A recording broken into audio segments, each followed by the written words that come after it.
Okay. And wave to your Instagram Wave followers. to Instagram, wave to Facebook. There's 2 different cameras. Okay. Give it just a couple seconds for people to log in and get the notifications. And we'll get going. Okay. I'm just going to talk for just a couple seconds and then turn it over to our wonderful special guest who's going to do the wines. And then we're going to do a little recipe lab at the end. So if you're following me on my Instagram, you saw the second attempt of the recipe lab. It went better yesterday than it did the first day. Kind of got the quantities much better. But so without further ado, I'm going to exit stage left, or my left, or right actually, and bring Jim in on this side. Keep our social distancing, and Jim is going to take it away. Thanks, Preston. Thank you very much for all your help in organizing these self-isolation parties, or SIP as we've come to call them. This is our third one, I believe, that done. And for those of you I haven't met, I'm Andrea, and along with my wife Leslie, we're the co-founders of Noble Ridge Vineyard and Winery. We purchased the property in 2001. It was 24 acres at the time, with about 3 acres planted. Today we have 24 acres planted, 35 acres in total, and we produce approximately 7,500 cases of wine. We're trying to get up to 10,000, which is basically our sweet spot. Noble Ridge is nestled in the heart of Okanagan Falls, the heart of wine country as we call it, and it's part of the Okanagan Falls sub-GI, which is similar to an AVA in California, the Appalachians in France, DOC in Italy. You need to have a, I'm sorry? You can look at the Instagram camera. Oh, sorry. You need to have basically scientific evidence in order to become a sub-GI, and Okanagan Falls was only the second sub-GI named in British Columbia. One of the characteristics of the Okanagan Falls, the scientific characteristics of Okanagan Falls, is that it's characterized by a number of kettles, as the geologists call them, big, huge hollows, which give great undulation in the landscape.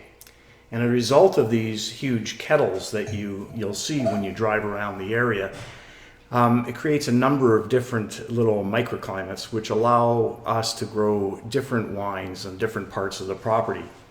And it varies so much that we are one of the few vineyards in the world that can actually grow Burgundies and Bordeauxs on the same property. Our reds typically are grown on our south-facing slopes, and our whites typically are grown on the north-facing slopes. Very different climates and temperatures, variations in the properties. Today we're going to be tasting 2 wines, a Pinot Grigio and a Stone Vintage Cabernet. Of course, Pinot Grigio, as you all know, is very same as Pinot Gris. It's called a number of different things in various other countries. I think Germany calls it a Ruhlander, and then there's different names in Switzerland and Austria. But essentially, we're talking about the same grape. What often does differ is that the method of making the wine. So the French wines typically are going to be slightly lower in acidity, and they're going to be a little bit of a spiciness in the aroma. And the Tokais, which are basically a Pinot Grigio made in Alsace, is really quite oily and maybe even unctuous. I can help spell that for you if you want. Maybe too fine, that would be good. Unctuous is more oily. It's like a viscous, mouth-filling taste to it. In Italy, the Pinot Gris are usually a little bit more sprightly, if you will, a little bit crisp and spritzy sometimes. Now, people have often said that Pinot Gris, really the only thing they have in common is that they don't really seem to have a notable aroma, which I find a bit puzzling. Some of the writers have written that Pinot Gris Grigios typically don't have that nose. Now, in Noble Ridge, we call our wine Pinot Grigio. And there's a reason for that. And if any of you know the reason, and please feel free to send it in. Send it in, and we won't get the peanut gallery yelling out the reason. And if you let us know, then we can we'll tell you if you get that reason right. One of the things about Pinot Grigio is that it's known for losing its acidity very, very quickly at the ripening process. Jancis Robinson, one of the noted wine writers, talks about it losing its nerve. And as a result, the Italians try to pick it before it's ripe. And that's when they preserve that acidity. They get that acid for the crispness and the lightness of the wine. The French pick theirs a little bit riper, and again, it's a very, very different style. They get a little bit more finesse to it and a little bit more mouthfeel to it. A very different taste than a typical Italian. Now, Noble Ridge. We have our Pinot Grigio grown in blocks which are north-facing, a fairly steep slope, and they're grown on a vertically divided canopy system called the modified Scott Henry, which Leslie came up with when she was doing her studies on trellising systems in the early days. Bill Eggert. With Bill Eggert, that's right. We planted the Pinot Grigio in 2002. Now, one of the stories which was not the highlight in our wine growing history was that after we planted in 2002, it was early July, and the plants had been in the ground for about a week to 10 days, and our well went dry. So we had these beautiful, nice little 1.5-foot green shoots coming up, and they very quickly started to turn a nice crispy red in the coming days as the temperatures soared into the 30s. We lost about, I'd say, 10 to 15% of our crop that year, and next year we planted those ones that we could tell were dead for sure. The rest of the year and the following year, they didn't look very good. But we noticed that by the 4th year, when we were going to start looking at perhaps harvesting some fruit, they really picked up. And in fact, we noticed that they needed less water than some of the other blocks that we had planted nearby. And they seemed to be much more vigorous and very healthy. And then it dawned on us that near-death experience had actually forced the roots to go down deeper, probably more quickly than they would have otherwise, to obtain the water and the nutrients they needed.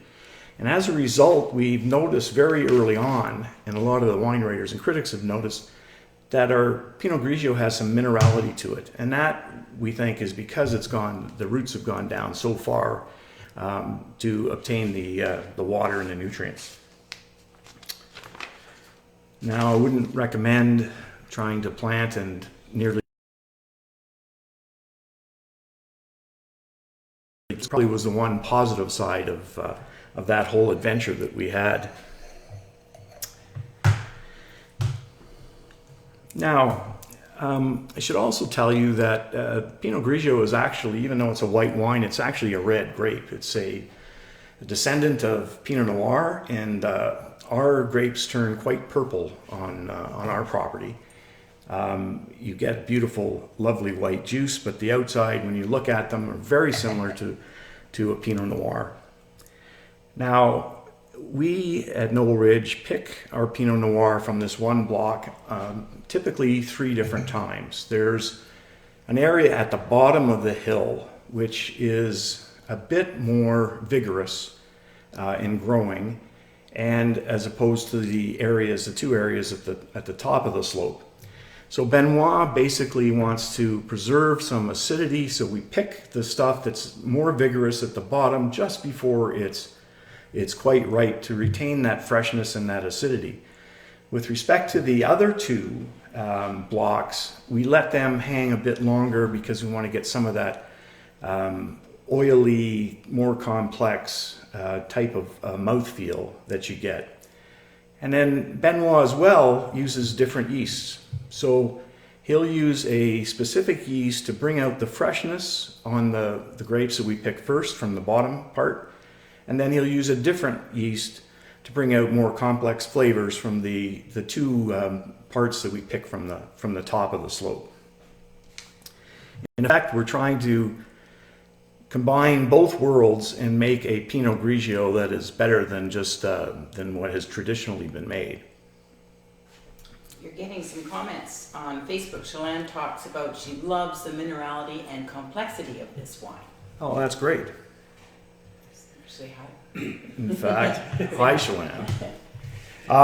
And so, for now, the 2018 Pinot Grigio, and I'll show you that bottle. Hopefully I've got that. There you go. Now, I like to serve this wine slightly chilled. Not cold, but slightly chilled. And on the nose, and I'd be interested to hear what people have to say, but on the nose, I get some tropical fruit, some pineapple, but for me, what really comes is sort of a white peach, stone fruit.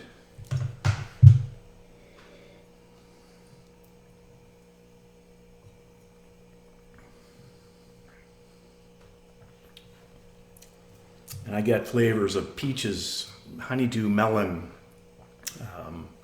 a bit of Asian pear, and there may be other descriptors that people have that please be happy to share with us.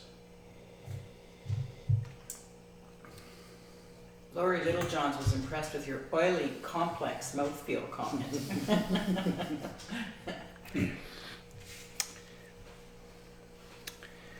Avitas is telling us, tell him it's great. Tastes great.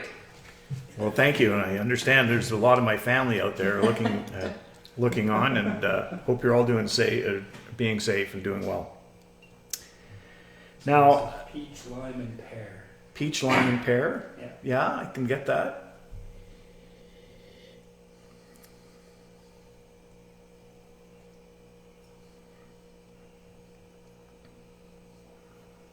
Yeah, I'm picking up that lime. As soon as somebody mentioned that, I'm getting that lime on there too, for sure.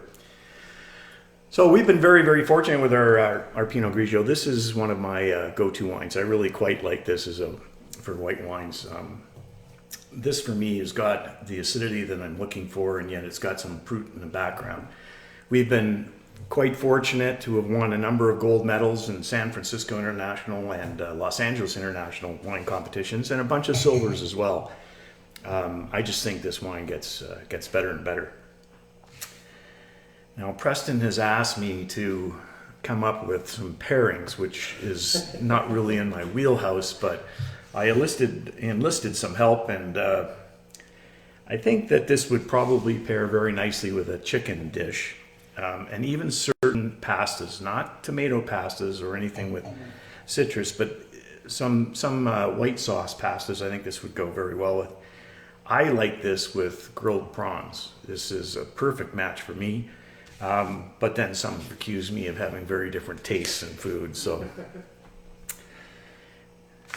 any other comments on the Pinot Grigio? Your daughter says hello. Hi, JJ. Dawn is saying that the finish is quite lengthy. It sticks around. Yes. Yes. Fills your mouth, I find. Yeah. Really. Yeah. Well, It's getting back to being unctuous, right?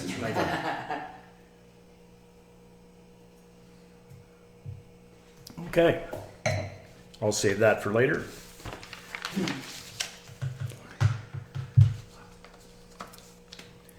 So the next wine we're going to taste, and oh, by the way, did anyone guess why we call it Pinot Grigio? Nope, No haven't one's heard. no there one's was one responded. comment. It's because you're Italian. Yes. Well, that's simply it. So I should tell you that basically our Pinot Grigio is grown in northern Italy in Friuli, the Friuli area, and that's where my paternal grandparents came from. So they basically were surrounded with Pinot Grigio grapes, and so that's basically why we named it Pinot Grigio. Although our very first vintage in 2003, no, Two. no, Grigio? 2006. No, it's when we planted our vintage. Anyways, it was, we called it Pinot Gris, and then the next year changed it to Pinot Grigio. Okay, the next wine. This is our Noble Knights Stone Vintage Cabernet. And thank you. Take your time. Try and show the bottle here. There we go. This is a 2017. Now, as you may know, the tagline or motto that we've adopted at Noble Ridge is "Be Noble," and as part of that whole idea, we decided some time ago to try and reward those people or honor those people who would exhibit characteristics that are valued in society, who have made a tremendous contribution to their profession or community, charitable organization, and of course who were friends of Noble Ridge. We wanted to do something to honor them, and so we decided that we were going to make a wine after a number of these individuals. Our first recipient basically of a Noble Knights wine is Richard Powers, now Sir Richard Powers in the Noble Knights and Noble Ridge Kingdom. Powie is a professor at the University of Rotman Business at Toronto, and he has a very, very long list of accomplishments. I know he would like me to elaborate on all of them, but I will just let you talk to Powie, and he can fill in all the information on that.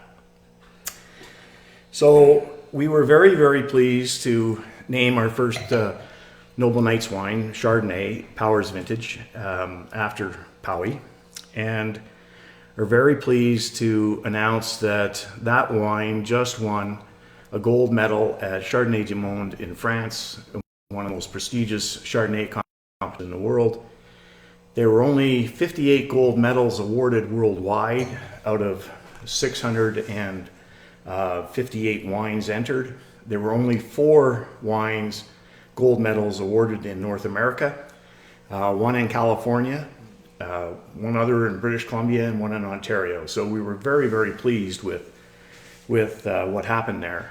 I should also thank Sid Cross, who is a noted wine writer and critic, for his support and encouragement. A few years ago, Sid came and basically agreed to taste what we called our research barrels of Chardonnay, and Benoit Gauthier, our winemaker, was trying very, very different techniques and fermentation techniques, aging techniques, different barrels, those sorts of things, to see if we could come up with even a better Chardonnay than what we had been producing.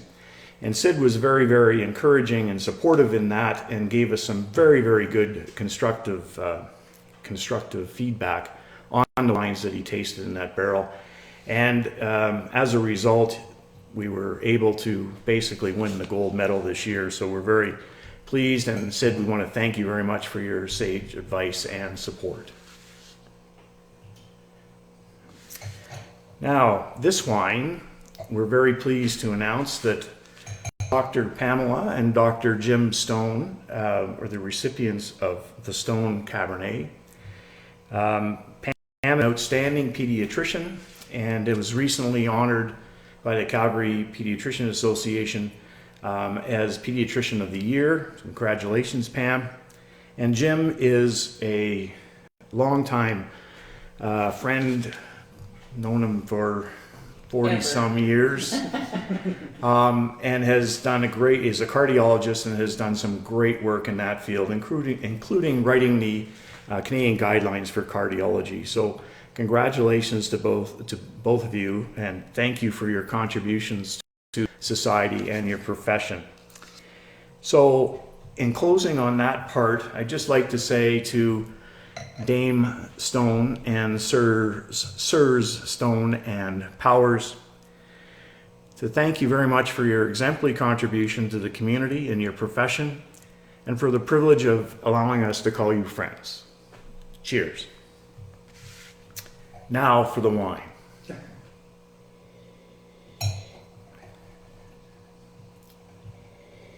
This wine is 59% Cabernet Franc, which is very unusual, and 41% Cabernet Sauvignon. Now, Cabernet Franc is a wine that is traditionally blended in Bordeaux. It's not typically done on its own, although Chateau Blanc certainly has made a name for itself on Cabernet Franc. But typically, it's a blended wine, Bordeaux blend. A Cab Franc is a bit of a savory wine. I get some sagebrush and savory on it when I taste it. And it's got hints of bell pepper in it on a typical one. Medium to high acidity and usually a mouth-watering finish. It's a unique flavor for me, and I can sometimes pick it out more easily than others in a wine. But I thoroughly enjoy the taste of it. Now, in the interest of time, I'm not going to spend too much time on Cabernet Sauvignon, as that's probably the greatest red grape in the world, although I know the Burgundians would disagree with that. But what is interesting is that Cabernet Franc and Cabernet Sauvignon have been blended along with some other Bordeaux wines for eons. What is really interesting is that in the late 70s, Robert Mondavi and Baron Philippe Rothschild basically started a joint venture where they made Opus One. And at the time, that was a huge splash. You had you had a North American and French icons getting together to make a wine.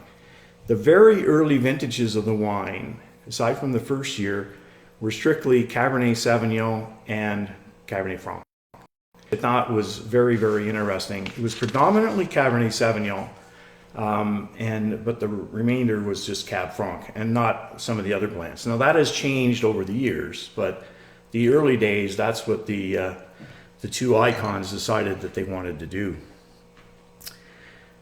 So in 2017, we managed to get access to some Cabernet Franc and some Cab Sauv bulk wine. And when we were sitting around tasting the wines, Benoit said he felt that he could enhance the flavor profiles of the wine by adding some more of our Cab Sauv from our property and also putting it through our barrel program and our regime. So Benoit did his magic, and I must admit that I think the results are stunning. This wine was given a 92-point score by John Schreiner, the noted BC wine critic and writer, and I just think it's superb. So let's taste this wine.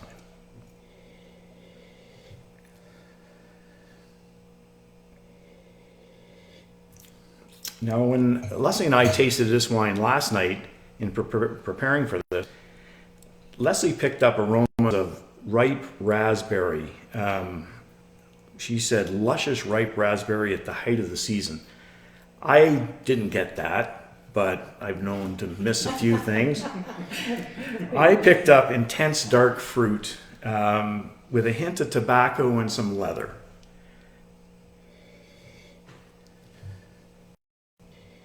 And I'm picking up some leather again today.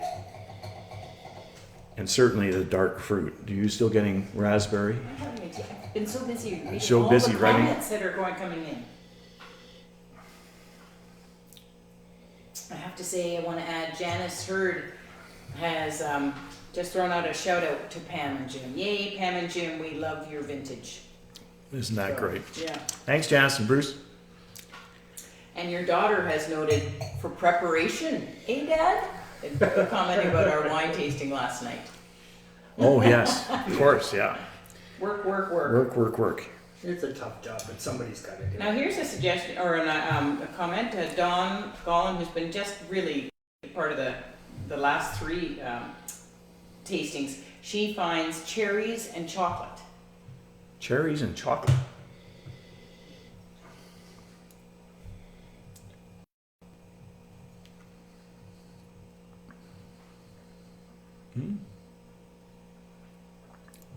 I could certainly get the rich black cherry for me, yes, definitely there.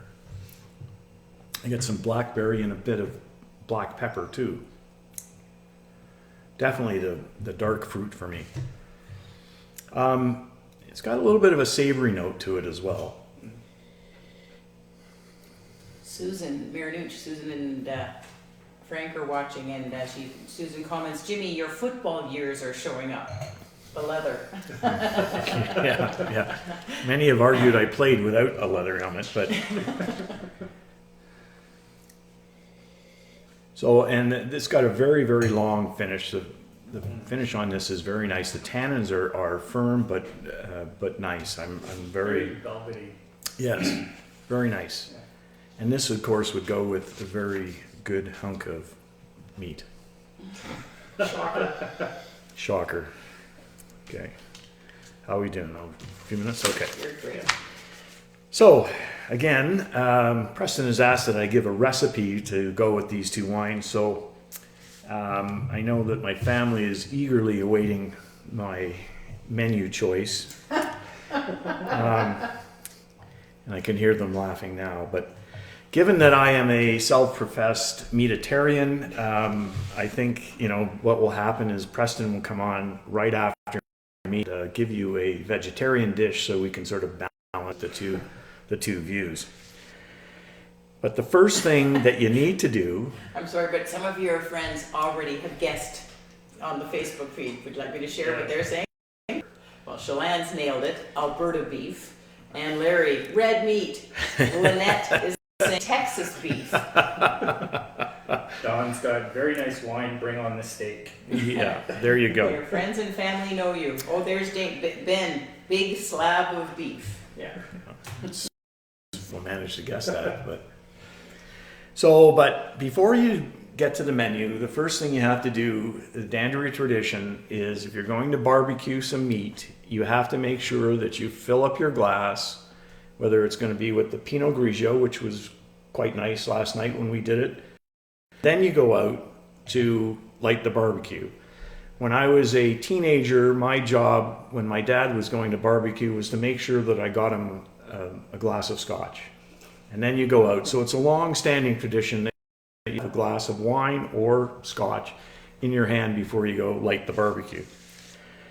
Now, the ingredients tonight for the menu, I thought that you could probably get away with a couple of pounds of prawns and a nice 16-ounce rib steak, and it's got that nice fat in there. And, you'd also add some yellow, orange, and red sweet peppers.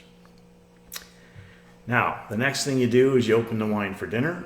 This case would be the Stone Vintage Cabernet. Then I just season the steak, some good Canadian beef or even some Texas beef, which is quite delicious as well.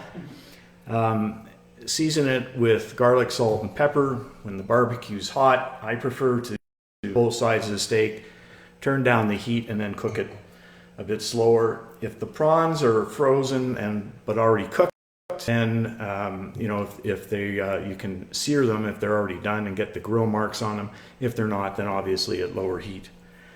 I feel a little strange telling a lot of my family members who are great chefs and cooks how to cook something, but Larry has a question. Sure. Does the barbecue light if you don't have a drink in your hand? It does. It just doesn't work as well. There you go. Yeah. The other thing that you want to make sure you're doing when you are barbecuing is to have a glass of wine in your one hand and your tongs in the other, particularly in this day and age, because then you can't touch your face. So just make sure. The last thing you do with the peppers is you can do it in either of two ways. I prefer a lot of my vegetables, what do you call it, al dente? Is it al dente, raw basically?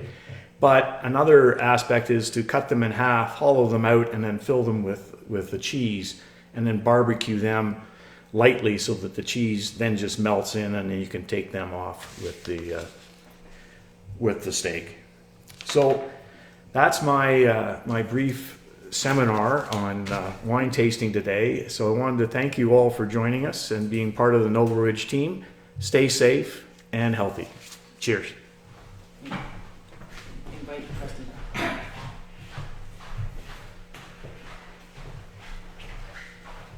Okay, enter stage left. Thanks, Jim, for doing our wonderful tasting today. As Jim said, he's a meatitarian, and we did a vegetarian dish.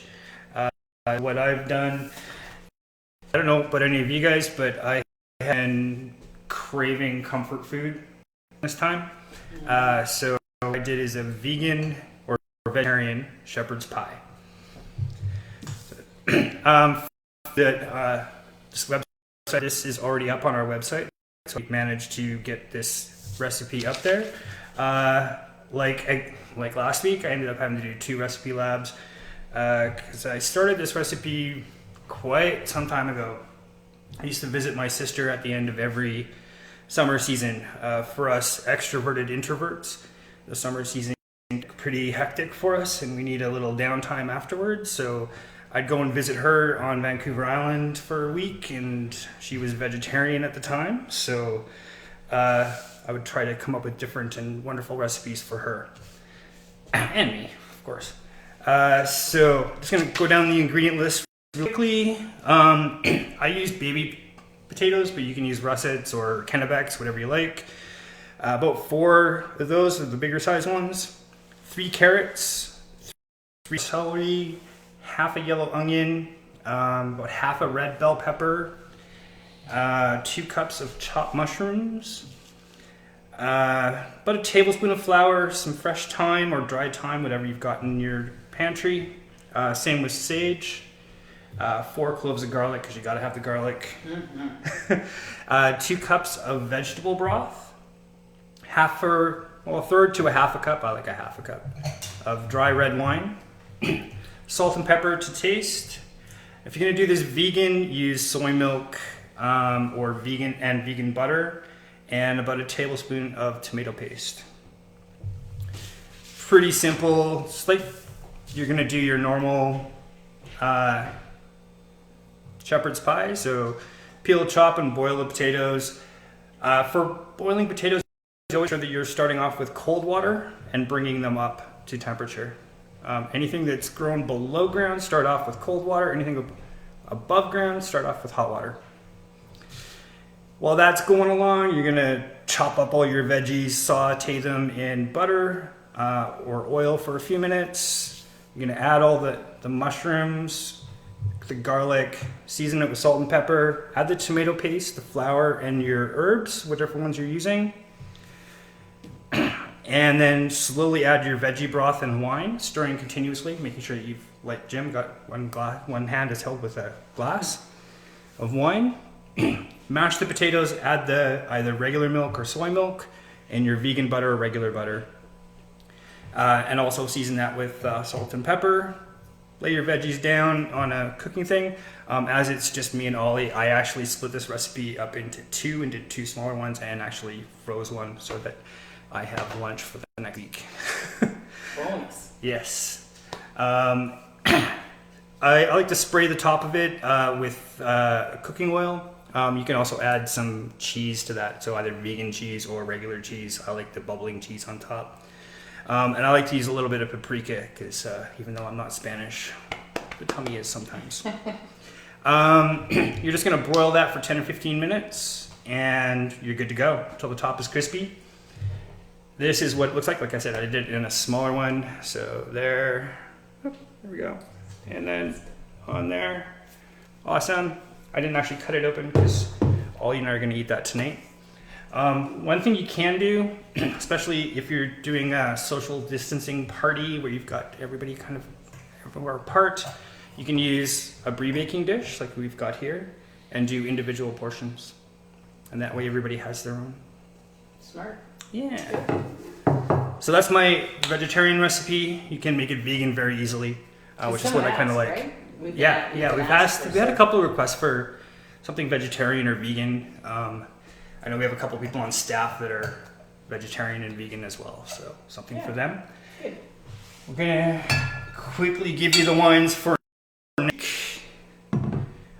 So I've put actually the next couple of broadcasts, the wines are up on our website, so right on the front page, or on our events page on our website. So they're all there just in case. So next week will be Mingle and there.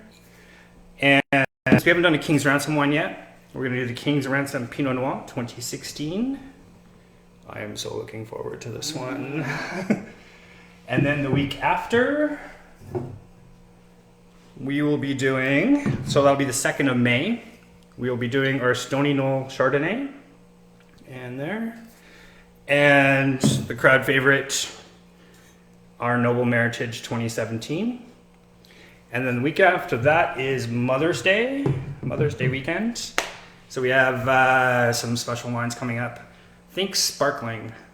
And we are going to call upon the lovely Leslie to do the tasting on that. She's just finding out now. But so that is this week's broadcast. Hope everybody loved it. Make sure you get your wines for next week. Letting everybody know that we do complimentary shipping on 6 bottles or more. We do curbside in our local area here, where it's Penticton on Tuesdays and the Oliver area on Thursdays, and we ship out Mondays and Wednesdays. Or you can come by the winery and we do a drive-through. So just let us know, and we will bring the wine out to you. Okay. Hope everybody has a great week. And stay tuned for the recipe lab, because I have no idea what I'm making yet. So we're going to figure it out together. See ya. Stay safe and see you next week. Bye-bye. Bye.